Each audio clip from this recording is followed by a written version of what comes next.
भुवनेश्वर सिर्फ एक शहर नहीं बल्कि इतिहास, संस्कृति और आध्यात्म का ऐसा संगम है जो कि पहली ही नज़र में आपका दिल जीत लेता है। भुवनेश्वर की गलियों में चलते ही आपको हर तरफ प्राचीन मंदिरों की भव्यता, सदियों पुरानी विरासत और एक अलग ही शांति महसूस होगी। यहाँ का हर पत्थर अपनी एक कहानी सुनाता है। यहाँ आते ही ऐसा लगता है कि मानो हम किसी और ही युग में आ गए हों। नमस्कार दोस्तों, मैं हूं आगम सिंह सिसोदिया। भुवनेश्वर उड़ीसा में आप सभी का स्वागत है। अगर आप उड़ीसा की राजधानी भुवनेश्वर घूमने का विचार कर रहे हैं तो आज हम आपको भुवनेश्वर के लिए कंप्लीट गाइड करेंगे और यहाँ के सभी टूरिस्ट प्लेसेस आपको अच्छे से दिखाएंगे। फ़िलहाल भुवनेश्वर उड़ीसा घूमने के लिए हमने कंप्लीट टूर पैकेज बुक किया है फ्लूटो हॉलीडेज़ कंपनी के साथ, जिसमें हमें सारी सुविधाएं इंक्लूडेड मिली हैं। अब ये टूर पैकेज हमें कितने का पड़ा, इसमें क्या क्या चीज़ें शामिल हैं, ये सारी जानकारी हम आपके साथ शेयर करेंगे। लेकिन इससे पहले आइए मिलकर एक्सप्लोर करते हैं भुवनेश्वर।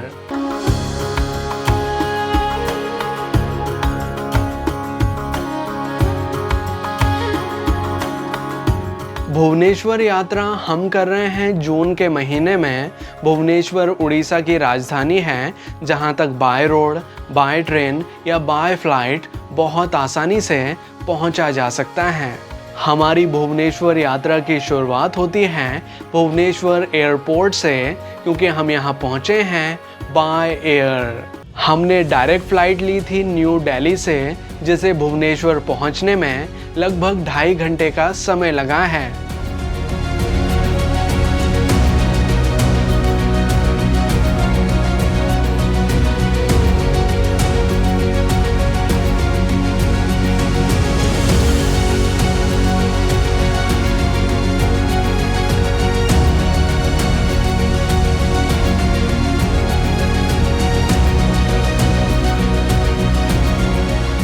लेकिन अगर आप चाहें तो भुवनेश्वर बाय ट्रेन भी आ सकते हैं। यहाँ के रेलवे स्टेशन की कनेक्टिविटी काफ़ी अच्छी है। और अगर आप जगन्नाथपुरी से भुवनेश्वर आना चाहते हैं तो बाय रोड बस की सहायता से बहुत आसानी से पहुँच सकते हैं। भुवनेश्वर का डिस्टेंस जगन्नाथपुरी से लगभग 60 किलोमीटर्स का है। लेकिन हम भुवनेश्वर पहुँचे हैं बाय फ्लाइट, और जैसे हम एयरपोर्ट से बाहर आए हमें लेने आ चुकी है गाड़ी, जो कि हमारे टूर पैकेज में शामिल है। और अब इसी गाड़ी के थ्रू हम सभी स्थानों को घूमेंगे। लेकिन अगर आप प्राइवेट कैब बुक नहीं करते हैं तो आप सिटी बस या ऑटो रिक्शा की सहायता ले सकते हैं साइट सीन के लिए। भुवनेश्वर में रुकने के लिए कई सारे होटल्स हैं जहां पर स्टे किया जा सकता है, लेकिन यहां का जो मोस्ट पॉपुलर एरिया है वो है भुवनेश्वर रेलवे स्टेशन का, जहां पर लो बजट से लेकर हाई बजट तक कई सारे ऑप्शंस आपको मिल जाते हैं। जैसे कि यहां पर गेस्ट हाउसेस हैं, होम स्टेज हैं, यहाँ पर लॉज भी हैं और लो बजट होटल्स भी हैं। और अगर आप प्रीमियम होटल में रुकना चाहते हैं तो यहाँ पर लग्जरी होटल्स भी हैं जहाँ पर स्टे किया जा सकता है। भुवनेश्वर में जिस होटल में हम रुकने वाले हैं ये एक प्रीमियम लग्जरी होटल है, जिसमें सारी सुख सुविधाएँ अवेलेबल हैं।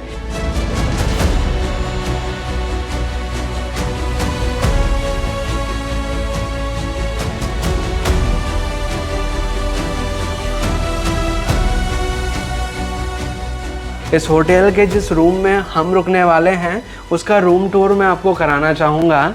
ये है हमारा होटल रूम, जिसे आप देख पाएंगे ये काफ़ी लग्जीरियस है, नीट एंड क्लीन है और इसमें ज़रूरत की वो सारी सुविधाएं दी गई हैं जो कि हमारे स्टे को कंफर्टेबल बनाती हैं। ये होटल रूम हमारे टूर पैकेज में शामिल है, जिसे हमने बुक किया था फ्लूटो हॉलीडेज़ कंपनी के साथ। तो अब होटल में चेक इन करने के बाद अब हम चल रहे हैं भुवनेश्वर को एक्सप्लोर करने।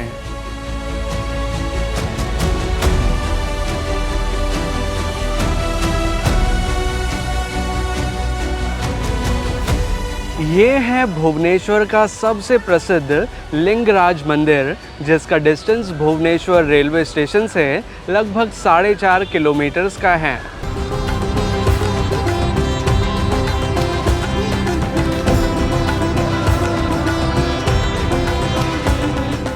लिंगराज मंदिर कलिंग वास्तुकला का एक उत्कृष्ट उदाहरण है। ये मंदिर बहुत प्राचीन है। इस मंदिर का जो मुख्य शिखर है वो लगभग 180 फीट ऊंचा है और मंदिर में जो शिवलिंग विराजमान है उसे स्वयंभू माना जाता है, यानी कि स्वयं प्रकट हुआ।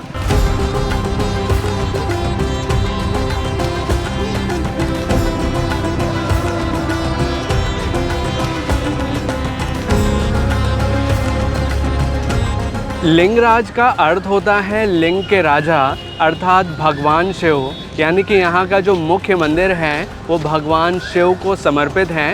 वैसे ये जो पूरा कॉम्प्लेक्स है इसमें कई सारे मंदिर बने हुए हैं जहाँ पर अलग अलग देवी देवता विराजमान हैं, जिनके हम यहाँ दर्शन कर सकते हैं।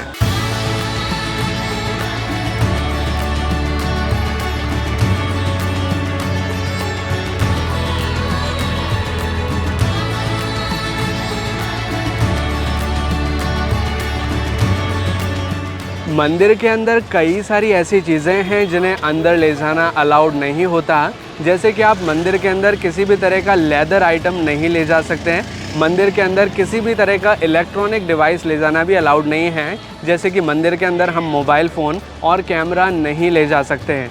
यहाँ पर बाहर की ओर कुछ लॉकर काउंटर्स बने हुए हैं जहाँ पर हम अपने मोबाइल फ़ोन या इलेक्ट्रॉनिक डिवाइसेस को डिपॉजिट करा सकते हैं। लिंगराज मंदिर में दर्शन करने के लिए आपको लगभग 1 घंटे का समय लगेगा, लेकिन अगर यहाँ भीड़ ज़्यादा है तो आपको और भी ज़्यादा समय लग सकता है। लिंगराज मंदिर में शिवरात्रि और सावन के महीने में भारी संख्या में श्रद्धालु दर्शन के लिए आते हैं, क्योंकि इस मंदिर के बारे में ऐसी मान्यता है कि सच्चे मन से की गई पूजा और प्रार्थना यहाँ पर सभी मनोकामनाओं को पूर्ण करती है।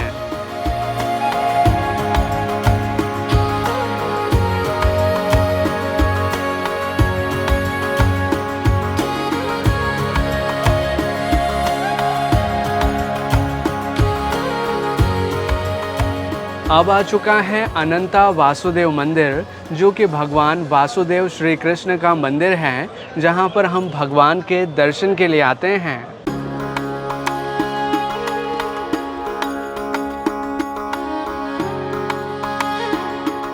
इस मंदिर का निर्माण 13वीं शताब्दी में किया गया था और इस मंदिर की वास्तुकला अगर आप देखेंगे तो ये कलिंग वास्तुकला में बना हुआ है। ये मंदिर दर्शन के लिए सुबह 4 बजे से रात 9 बजे तक ओपन रहता है, लेकिन दोपहर 2 बजे से शाम को लगभग 5:30 बजे तक मंदिर के पट बंद होते हैं, जिस दौरान हम मंदिर में दर्शन नहीं कर पाते।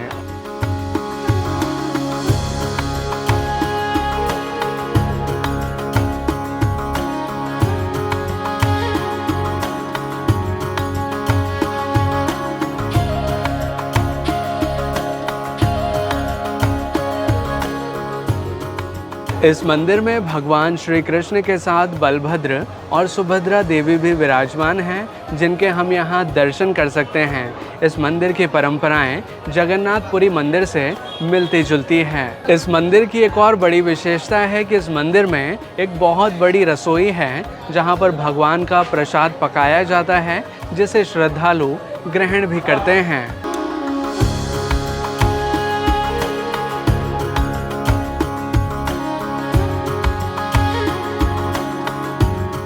अनंता वासुदेव मंदिर लिंगराज मंदिर से कुछ ही दूरी पर स्थित है और इसी के पास में है बिंदु सागर लेक।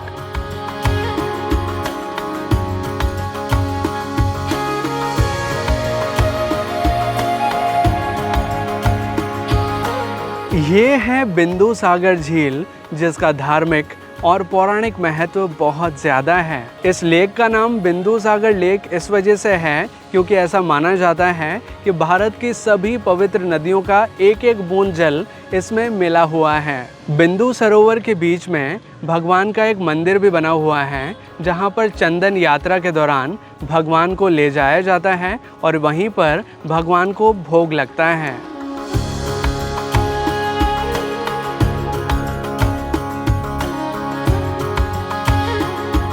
बिंदुसागर झील में स्नान करना बहुत पवित्र माना जाता है और इस स्थान पर आकर आप बेहतरीन पिक्चर्स भी क्लिक कर सकते हैं।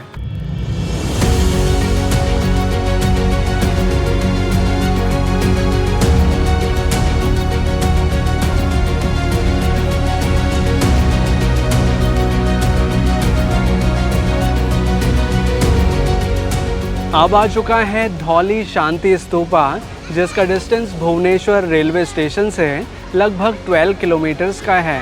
इस स्तूप की सबसे बड़ी खास बात यह है कि ये जिस स्थान पर बना हुआ है, पुराने समय में इस स्थान पर ही कलिंग का युद्ध लड़ा गया था सम्राट अशोक द्वारा, और फिर युद्ध के खौफनाक परिणाम को देखते हुए सम्राट अशोक ने बौद्ध धर्म को अपनाया था। इस स्तूप के चारों ओर जब हम देखते हैं तो जो एरिया नज़र आता है वो पूरा एरिया था कलिंग के युद्ध का बैटलफील्ड।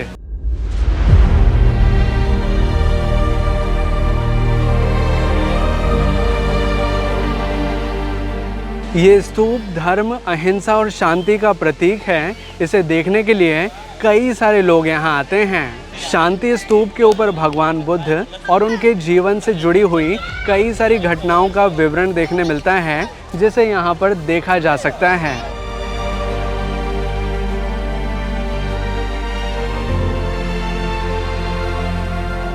शांति स्तूपा एक ऊंचाई वाले स्थान पर बना हुआ है, जिसे शांति हिल के नाम से भी जाना जाता है। यहाँ जब आप आएंगे तो ऊंचाई से आपको भुवनेश्वर का बहुत ही अच्छा नज़ारा नज़र आएगा। शांति स्तूपा के ऊपर लाइट एंड साउंड शो भी होता है, जिसे भी आप एंजॉय कर सकते हैं। इसके टाइमिंग्स कुछ इस प्रकार हैं और एक एडल्ट का चार्ज लगता है 100 रुपीज़ पर पर्सन का। शांति स्तूपा एक बहुत अच्छा स्थान है। इस स्थान को देखने में आपको लगभग आधे से 1 घंटे का समय लगेगा और आप यहाँ आकर बहुत अच्छे पिक्चर्स क्लिक कर सकते हैं।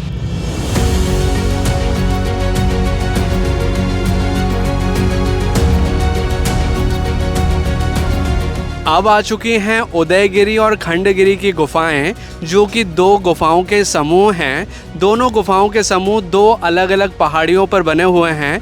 इस साइड पर आप देखेंगे तो ये हैं खंडगिरी की गुफाएं और इस साइड पर हैं उदयगिरी की गुफाएं। इन गुफाओं को देखने का टिकट चार्ज लगता है 20 से 25 रुपीज़ पर पर्सन का, और इन गुफाओं को आप सुबह 6 बजे से लेकर शाम सूर्य अस्त तक देख सकते हैं। अभी सबसे पहले जो हम गुफाओं का समूह देखने वाले हैं, ये हैं खंडगिरी की गुफाएं, जिसमें कुल मिलाकर 15 गुफाएं हैं, जिन्हें पहाड़ को खोद खोद करके बनाया गया है। अभी आप हमारे पीछे जो ये गुफा देख रहे हैं, ये एक ही गुफा है जिसे अब जाली से कवर कर दिया गया है फॉर द प्रोटेक्शन पर्पस।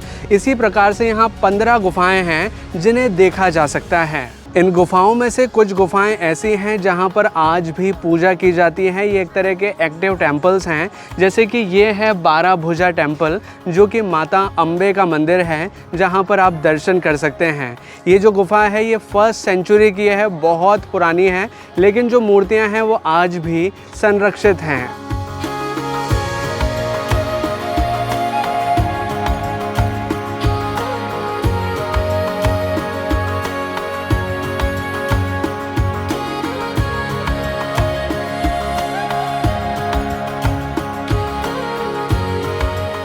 अब खंडगिरी गुफाओं को देखते हुए हम एक ऊंचे स्थान पर पहुंच चुके हैं, जहां से भुवनेश्वर का बहुत ही सुंदर नज़ारा देखा जा सकता है। इस साइड में आप देखेंगे तो आपको नज़र आएगा भुवनेश्वर का एयरपोर्ट, और इस साइड नज़र आएगा न्यू सिटी ऑफ भुवनेश्वर, और यहाँ आप देखेंगे तो आपको नज़र आएंगी उदयगिरी की गुफाएं। उदयगिरी गुफाओं के टॉप हिल पर एक दिगंबर जैन मंदिर भी बना हुआ है। अगर आप चाहें तो वहाँ पर भी दर्शन के लिए जा सकते हैं।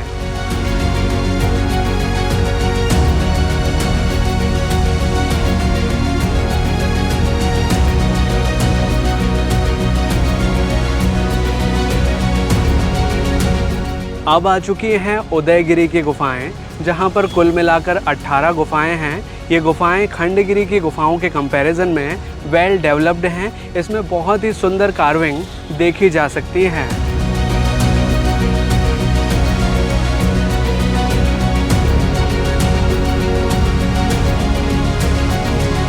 ये है उदयगिरी की सबसे फेमस और सबसे बड़ी गुफा, जिसका नाम है रानी गुफा। ये गुफा फेमस है अपनी खूबसूरत कार्विंग के लिए, क्योंकि इसके अंदर जो डिज़ाइंस हैं, जिस तरह की शिल्प कला है, वो बहुत ही ख़ास है। और इतनी ज़्यादा पुरानी होने के बावजूद इतनी ज़्यादा महीनता से काम इसमें किया गया है, वो इसे ख़ास बनाता है।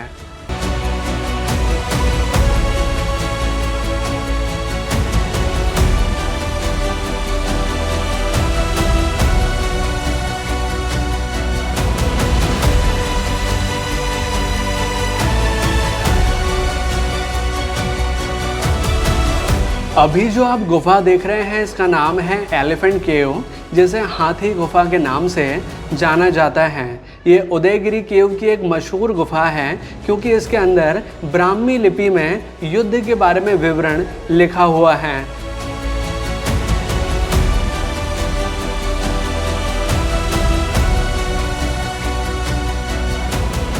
उदयगिरी और खंडगिरी की गुफाएं पहाड़ी के ऊपर बनी हुई हैं, इस वजह से हमें थोड़ा पैदल चलते हुए ऊपर की ओर आना होता है। इन गुफाओं को देखने में आपको लगभग 1.5 से 2 घंटे का समय लगेगा।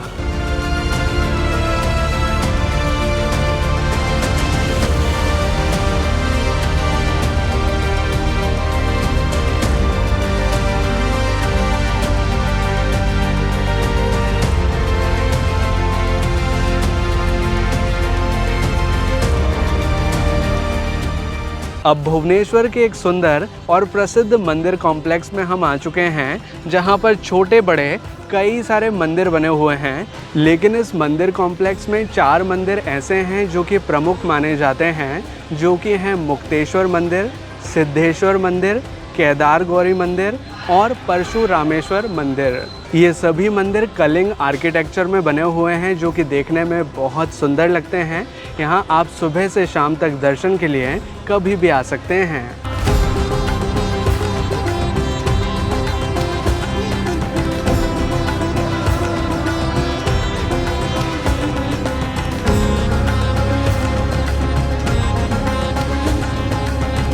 इन मंदिरों का निर्माण सोमवंशी राजा के समय किया गया था। इस मंदिर कॉम्प्लेक्स का डिस्टेंस भुवनेश्वर रेलवे स्टेशन से लगभग 4.2 किलोमीटर्स का है। और ये मंदिर अपनी स्टोन कार्विंग के लिए जाने जाते हैं, क्योंकि यहाँ बहुत सुंदर सुंदर मूर्तियाँ बनी हुई हैं और पत्थर की जो शिल्पकारी है वो देखने लायक है। मुक्तेश्वर मंदिर का सबसे इम्पोर्टेंट अट्रैक्शन है तोरण द्वार, जो कि अर्धचंद्राकार है।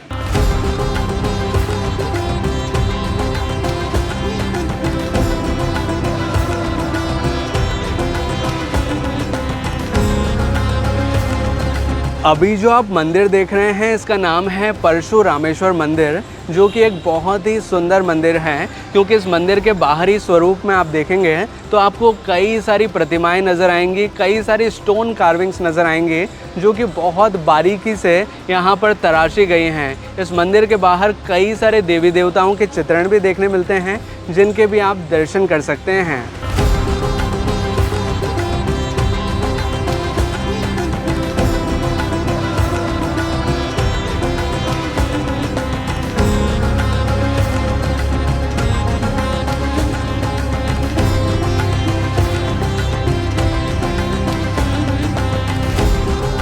ये है केदार गौरी मंदिर, जो कि भगवान शिव और माता गौरी यानी कि माता पार्वती का मंदिर है।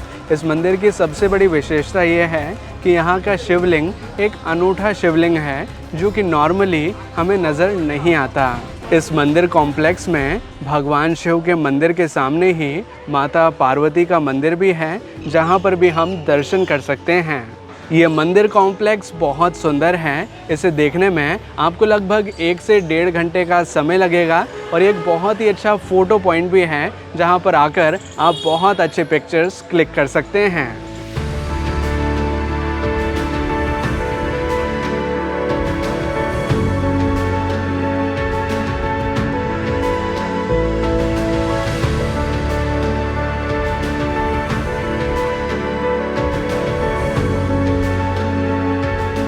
अब आ चुका है उड़ीसा स्टेट म्यूज़ियम, जो कि भुवनेश्वर में स्थित एक बड़ा और सुंदर संग्रहालय है।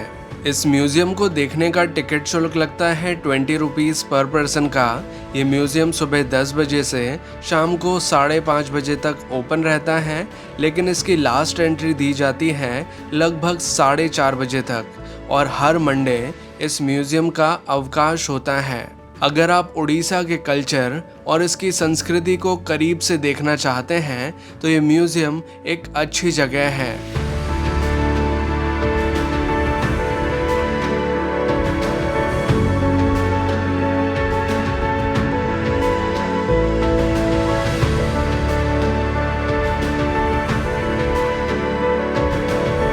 ये म्यूजियम एक अच्छा स्थान है। इसे देखने में आपको लगभग 1 घंटे का समय लगेगा।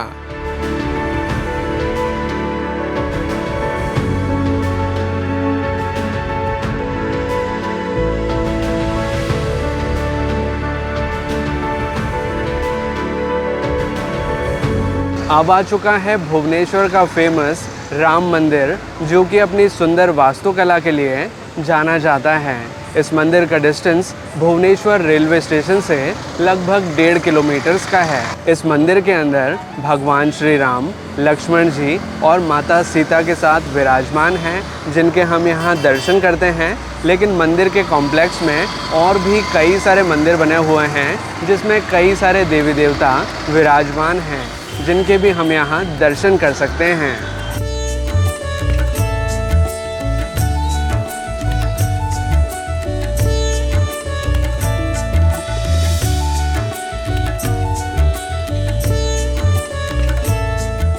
राम मंदिर के टाइमिंग्स कुछ इस प्रकार से हैं। मंदिर सुबह 5:30 बजे ओपन हो जाता है और दोपहर 12 बजे तक ओपन रहता है। फिर मंदिर के पट बंद हो जाते हैं और मंदिर फिर शाम को 4:30 बजे ओपन होता है और रात को 9:30 बजे तक ओपन रहता है। इस दौरान आप मंदिर में दर्शन के लिए आ सकते हैं। मंदिर के पास में ही राम मंदिर कैंटीन भी बना हुआ है, जहां पर काफ़ी सारे स्वादिष्ट व्यंजन बहुत ही कम दाम में उपलब्ध हो जाते हैं, जिन्हें भी आप यहां से ट्राई कर सकते हैं।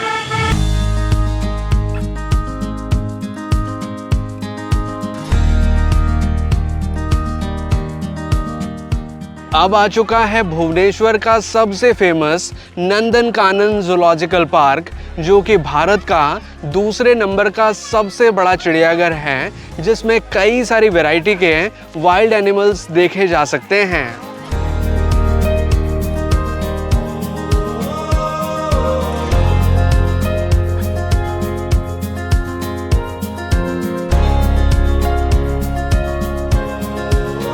नंदनकानन जूलॉजिकल पार्क को देखने का टिकट शुल्क लगता है 50 रुपीज़ पर पर्सन का और ये सुबह 8 बजे से शाम को 5 बजे तक ओपन रहता है।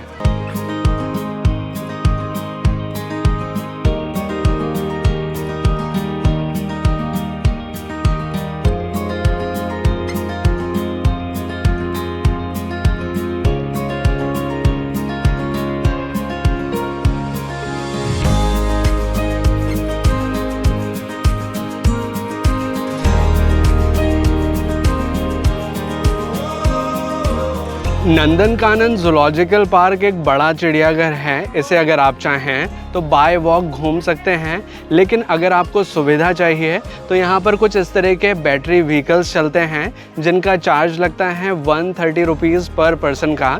अगर आप चाहें तो इस तरह के बैटरी व्हीकल्स का इस्तेमाल कर सकते हैं और आसानी से इस चिड़ियाघर को घूम सकते हैं।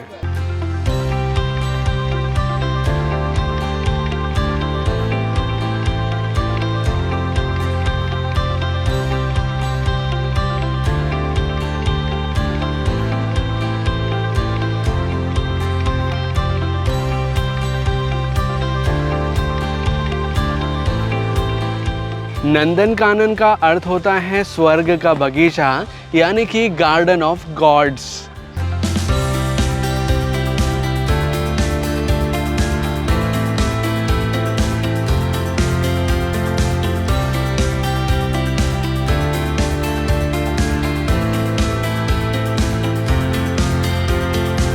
अब हम चल रहे हैं इस चिड़ियाघर के रेप्टाइल पार्क में, जिसके एंट्री गेट पर एक बड़ा सा डायनासोर बना हुआ है और डायनासोर के पैर के नीचे से निकलते हुए हम एंट्री करते हैं रेप्टाइल पार्क में।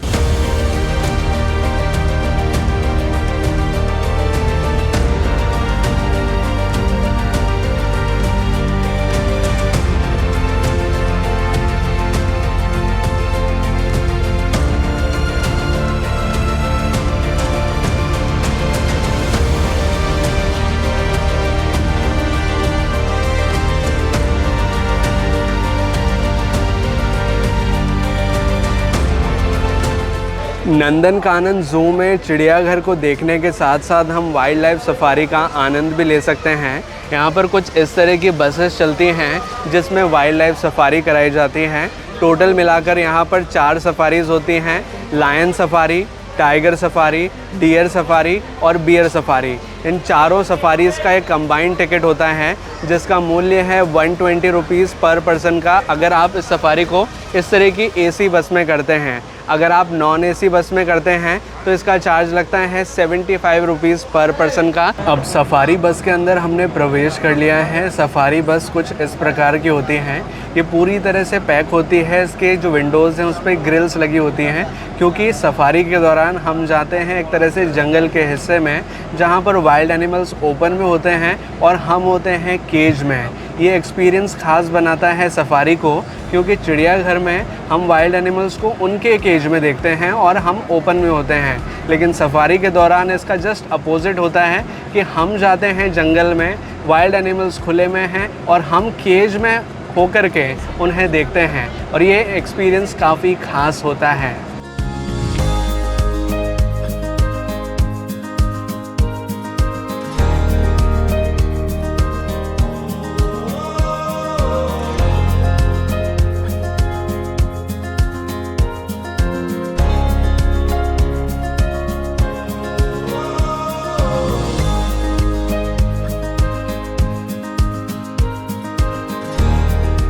नंदनकानन ज़ूलॉजिकल पार्क में एक एक्वेरियम भी बना हुआ है जहाँ पर विभिन्न प्रकार की मछलियाँ हैं जिन्हें भी देखा जा सकता है।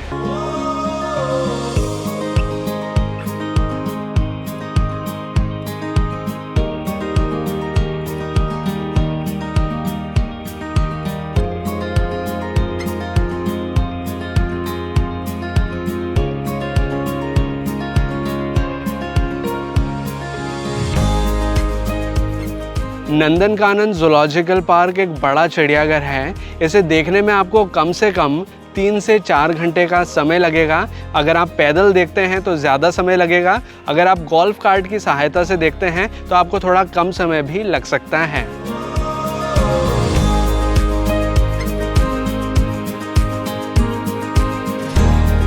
ये है राजा रानी मंदिर, जिसका निर्माण 11वीं शताब्दी में किया गया था। इस मंदिर को देखने का टिकट शुल्क लगता है 20 to 25 रुपीज़ पर पर्सन का और इस मंदिर का डिस्टेंस भुवनेश्वर रेलवे स्टेशन से लगभग 4.2 किलोमीटर्स का है। इस मंदिर का नाम राजा रानी मंदिर इस वजह से है क्योंकि इस मंदिर के निर्माण में लाल और पीले पत्थर का उपयोग किया गया है। इस मंदिर में दर्शन के लिए कोई मूर्ति नहीं है, लेकिन मंदिर के साथ एक बहुत ही सुंदर सा गार्डन एरिया बना हुआ है जहां पर आकर आप अच्छा टाइम स्पेंड कर सकते हैं और कुछ अच्छे पिक्चर्स क्लिक कर सकते हैं।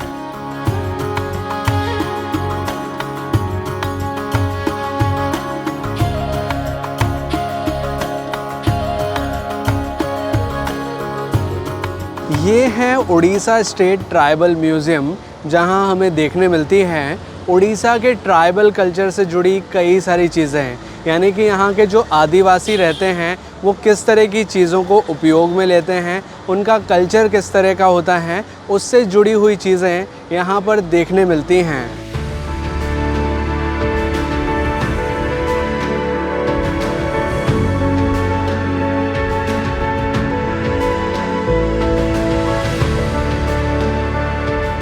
इस म्यूज़ियम में कुल मिलाकर 5 गैलरीज़ हैं जिसमें उड़ीसा के ट्राइबल कल्चर को दर्शाया गया है। उनके जो वाद्य यंत्र हैं, उनके जो औजार हैं, उनके जो वेपन्स हैं, जिस तरह की ड्रेसिंग्स वो पहनते हैं, किस तरह की पेंटिंग्स वो करते हैं, सब कुछ इसमें दिखाया गया है।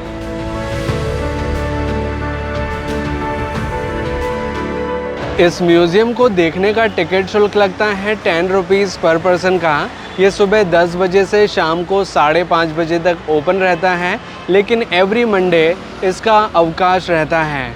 और अगर इसके डिस्टेंस के बारे में बात करें तो भुवनेश्वर रेलवे स्टेशन से इसका डिस्टेंस है लगभग 7 किलोमीटर्स का। ये म्यूज़ियम उड़ीसा के कल्चर को समझने के लिए काफ़ी अच्छी जगह है। इस म्यूज़ियम को देखने में आपको लगभग आधा से 1 घंटे का समय लगेगा।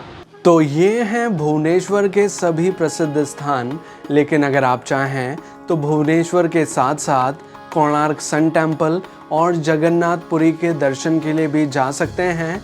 जगन्नाथपुरी का डिस्टेंस भुवनेश्वर से लगभग 60 किलोमीटर्स का है। कोणार्क में है विश्व प्रसिद्ध सूर्य मंदिर, जो कि अपनी कलाकृति के लिए जाना जाता है। और पुरी में है श्री जगन्नाथ मंदिर, जो कि भारत के 4 धामों में से एक धाम है। भुवनेश्वर घूमने के लिए आप साल भर में कभी भी आ सकते हैं, लेकिन अगर आप यहाँ समर सीज़न में आते हैं तो यहाँ पर ह्यूमिडिटी वाली गर्मी बहुत ज़्यादा रहती है। और अगर आप रथ यात्रा के दौरान यहाँ आते हैं तो आपको बहुत ज़्यादा क्राउड मिलता है। तो अगर आप क्राउड और गर्मी दोनों को अवॉइड करना चाहते हैं तो सर्दियों का सीज़न यहाँ घूमने के लिए बेस्ट माना जाता है। भुवनेश्वर घूमने के लिए नॉर्मली 1 दिन रिकमेंड किया जाता है, लेकिन अगर आप भुवनेश्वर को अच्छे से देखना चाहते हैं, आराम से देखना चाहते हैं, तो आप कम से कम 2 दिन लेकर ज़रूर चलें। हमने जगन्नाथपुरी, कोणार्क और भुवनेश्वर यात्रा के लिए एक कंप्लीट टूर पैकेज बुक किया था फ्लूटो हॉलीडेज़ कंपनी के साथ, जिसका ड्यूरेशन था 3 नाइट 4 डेज़ का। हमारे इस टूर पैकेज में हमें 4 स्टार 5 स्टार कैटेगरीज़ के प्रीमियम होटल्स में स्टे की फैसिलिटी मिली थी, जहां पर हम रुके थे। हमारा ब्रेकफास्ट इसी टूर पैकेज में शामिल था, जिसमें कई प्रकार के व्यंजन परोसे गए थे, जो कि खाने में बहुत स्वादिष्ट थे। और जो भी स्थान हमने घूमे वो सभी प्राइवेट कैब की सहायता से घूमे थे, जो भी हमारे टूर पैकेज में शामिल थी। ये टूर पैकेज हमें पड़ा था 39,800 रुपीज़ का, क्योंकि इस टूर के दौरान हम 2 व्यक्ति थे, तो हमारा पर पर्सन कॉस्ट आया 19,800 रुपीज़ का। लेकिन ये टूर पैकेज आपके लिए काफ़ी सस्ता पड़ सकता है कि अगर आप इस सेम टूर के लिए अगर कम से कम 4 व्यक्ति आते हैं तो आपका पर पर्सन कॉस्ट आएगा 17,500 रुपीज़ का। और अगर आप इस सेम टूर के लिए अगर कम से कम 6 से 7 व्यक्ति आते हैं तो आपका पर पर्सन कॉस्ट आएगा 15,400 रुपीज़ का।